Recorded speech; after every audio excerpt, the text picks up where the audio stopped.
Meet Lindsey Graham, senior US Senator from South Carolina, chair of the Senate Judiciary Committee, and the most shameless man in American politics.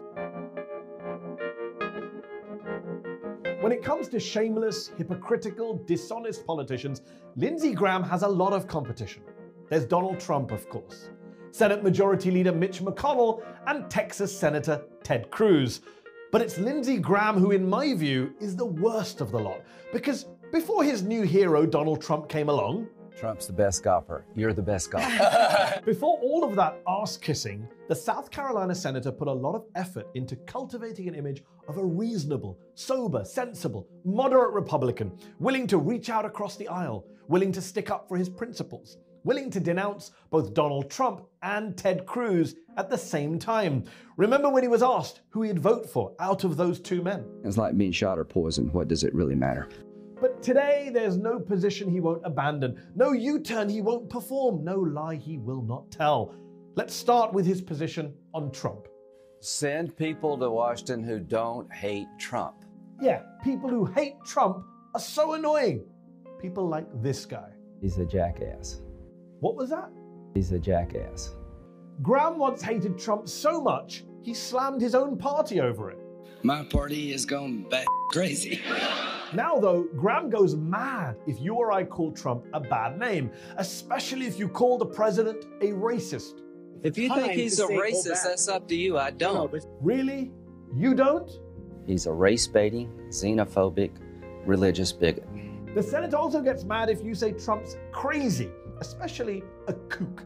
You know what concerns me about the American press is this endless attempt to label the guy as some kind of kook.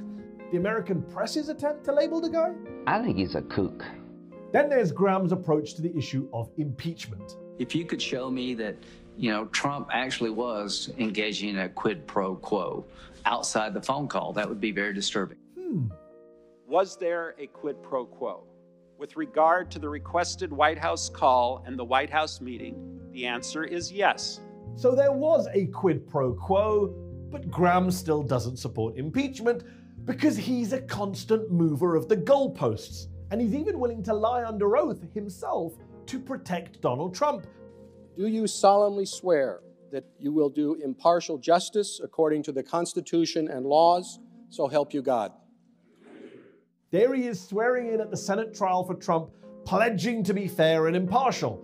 But here he is just a few weeks earlier, making clear he won't be. I've made up my mind. I'm not trying to pretend to be a fair juror here. He's not trying to pretend.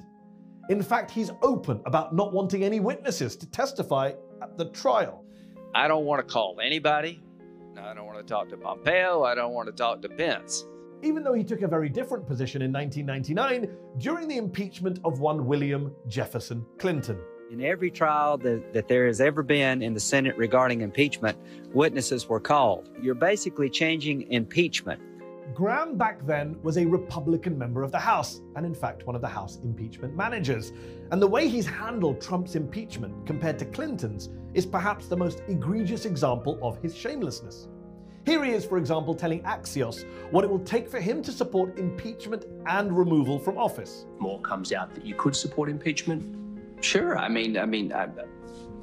Show me something that is a crime. Show me a crime. Yet here he is telling the Senate in 1999 that impeachment isn't about breaking the law. You don't even have to be convicted of a crime to lose your job in this constitutional republic. Impeachment is about cleansing the office. You don't need a crime. Impeachment is about cleansing the office. Perhaps the office that needs cleansing most is the office of the senior senator from South Carolina, the oh-so-shameless Lindsey Graham.